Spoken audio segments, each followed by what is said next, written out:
high guys welcome back to my channel Assam gaming Faruk কেনে আছে আপোনালোক আশা কৰোঁ সকলোৱে ভালে আছে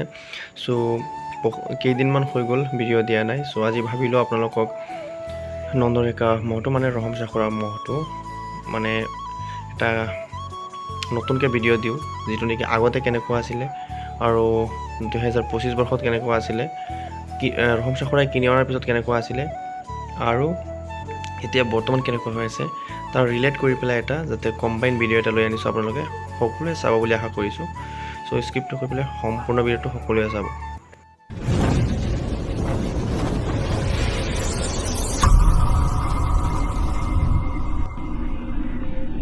চাওক গাইজ 4-5 বছৰমান আগতে নন্দৰেকা মহটো কি ভয়ংকৰ আছিলে কি বিশাল আছিলে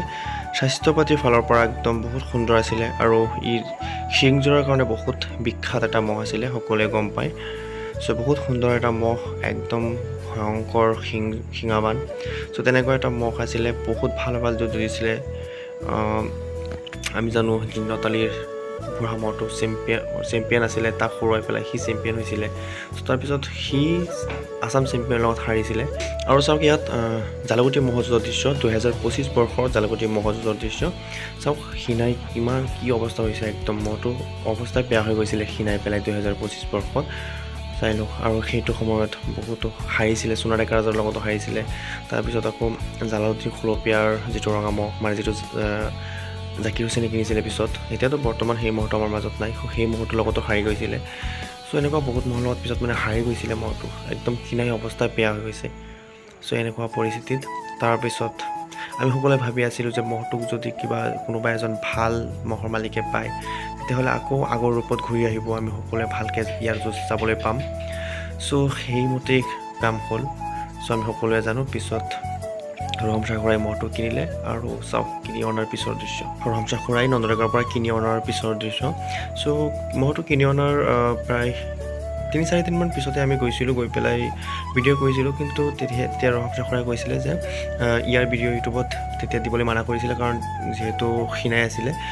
পিছতহে দিবলৈ কৈছিলে যাৰ কাৰণে ভিডিঅ'টো কৰিছিলোঁ কিন্তু আপোনালোকক দেখুওৱা নাছিলোঁ মোৰ এইটো চেনেলত কিন্তু মই দিছিলোঁ মোৰ যিটো ছেকেণ্ড চেনেল আছে যিটোত মই মহযুঁজৰ ভিডিঅ' দিওঁ মহযুঁজ ফাৰুক অফিচিয়েল তেতিয়া তাত ছাবস্ক্ৰাইবাৰ মাত্ৰ 200-300 আছিল সেইটো কাৰণে ভাবিছিলোঁ তাততো মানুহে ইমান নাচাব সেইটো কাৰণে তাত মানে দি দিছিলোঁ আচৰিত কথা হ'ল সেইটোৱে যে সেইটো আপোনালোকে 5800 মানুহে চালে সেইটো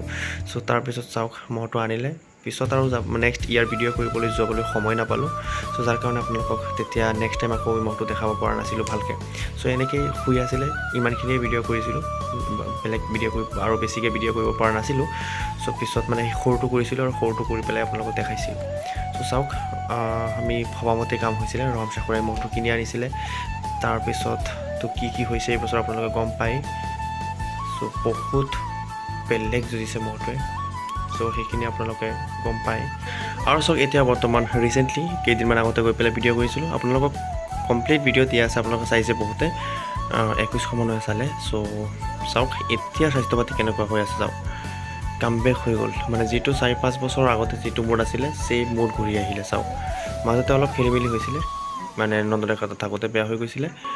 কিন্তু চাওক এতিয়া কিনি আনিছে ৰহম চাখৰাই আনি পেলাই এতিয়া বৰ্তমান কি বনাই দিছে চাওক স্বাস্থ্য পাতি ছেইম 4-5 বছৰ আগতে যেনেকুৱা আছিল তেনেকুৱা আহি গ'ল আৰু চাওক শিংযোৰ ছেইম তেনেকুৱাই লাগিছে এতিয়া আৰু বেলেগ ভয়ংকৰ লাগিছে চাওক মহটো আপোনালোকৰ তাত কেনে লাগিছে ভিডিঅ'টো সকলোৱে কমেণ্ট কৰি জনাব আৰু এনেধৰণে ভিডিঅ' আপোনালোকে বিচাৰে নাই কমেণ্ট কৰিব আৰু লগতে আপোনালোকে বেলেগ মহ চাব বিচাৰিলে কাৰ মহ চাব বিচাৰে আপোনালোকে কমেণ্ট কৰি জনাব কেইজনমানে কমেণ্ট কৰি আছিলে যে প্ৰফুল্ল সেনাপতি মহটো দেখাবৰ বাবে একচুৱেলি প্ৰফুল্ল সেনাপতি নে তুলাৰাম সেনাপতি আপোনালোকে কমেণ্ট কৰি পেলাই ভালকৈ ক'ব আৰু সকলোৱে কমেণ্ট কৰিব যাৰ কমেণ্ট বেছি যাৰ মহ দেখাবৰ কাৰণে বেছি কমেণ্ট আহে তাৰ মহটো দেখাম এতিয়া যিহেতু অলপ কেইদিনমান সময় পোৱা নাই সেইটো কাৰণে আপোনালোকক বেলেগ মহ দেখুৱাব পৰা নাই আপোনালোকে কমেণ্ট কৰিব কাৰ মহ চাব বিচাৰে চাওক মহটো বহুত সুন্দৰ এটা মহ বহুত মৰমীয়াল মহ এয়া ৰহম চাখৰা মহটো আৰু আগতে আছিল নন্দৰেকাৰ চাওক স্বাস্থ্য পাতি কি মজা বনি আছে এতিয়া আৰু এই মহটোৱে এইবছৰ কেনে যুঁজিছে সকলোৱে গম পায় তথাপিও আপোনালোকক এবাৰ জনাই দিব বিচাৰিছোঁ মহটোৱে আপোনালোকে জানে এইটো মহ কেৱল এটা মহৰ লগতে এইবাৰ কেৱল সোণাৰীকা ৰাজাৰ মহটোৰ লগত একেবাৰে কম সময়ত হাৰি গৈছিলে আৰু এটা মহত হাৰিছিলে সেইটো হ'ল সদাগৰৰ লগত 32 মিনিটমান যুঁজি পেলাই হাৰিছিলে আৰু বাকী গোটেইবোৰ জিকিছে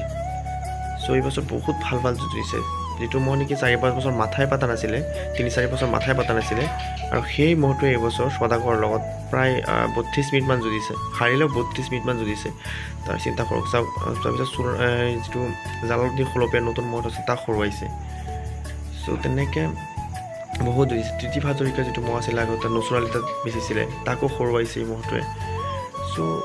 এইবছৰ বহুত ভাল ভাল যুঁজ যুঁজিছে আৰু জিকিছেও মহটোৱে চাওক আৰু আগন্তুক ইয়াৰ যুঁজ কাৰ লগত আপোনালোকে চাব বিচাৰে কমেণ্ট কৰি পেলাই সকলোৱে জনাব নগাঁও প্ৰথম আপোনালোকে দেখিব বিচাৰেনে যুঁজখন যদি হয় 2026 বছৰত ভালে ভালে তেতিয়াহ'লে আপোনালোকে নগাঁৱত প্ৰথম ইয়াৰ যুঁজ চাব বিচাৰে নে মৰিগাঁৱত চাব বিচাৰে চ' আপোনালোকে কমেণ্ট কৰিব আৰু কাৰ লগত ইয়াৰ যুঁজ হ'লে আপোনালোকে মানে ভাল পাব সন্তুষ্টি হ'ব আপোনালোকে কমেণ্ট কৰি জনাব ইয়াৰ বাবাৰ লগত মানে যুঁজ হ'লে ভাল পাব নে চেম্পিয়নৰ লগত আকৌ হ'ব লাগে নে কাৰ লগত যুঁজখন হ'ব লাগে আপোনালোকে নিজৰ মতামত জনাব বুলি আশা কৰিছোঁ চাওক চ' আজিলৈকে এইখিনি লগ পাম বেলেগ এটা ভিডিঅ'ত চ' সকলোৱে থেংক ইউ সকলোকে ধন্যবাদ ইমান সময় ধৈৰ্য ধৰি ভিডিঅ'টো চোৱাৰ বাবে চ' গুড নাইট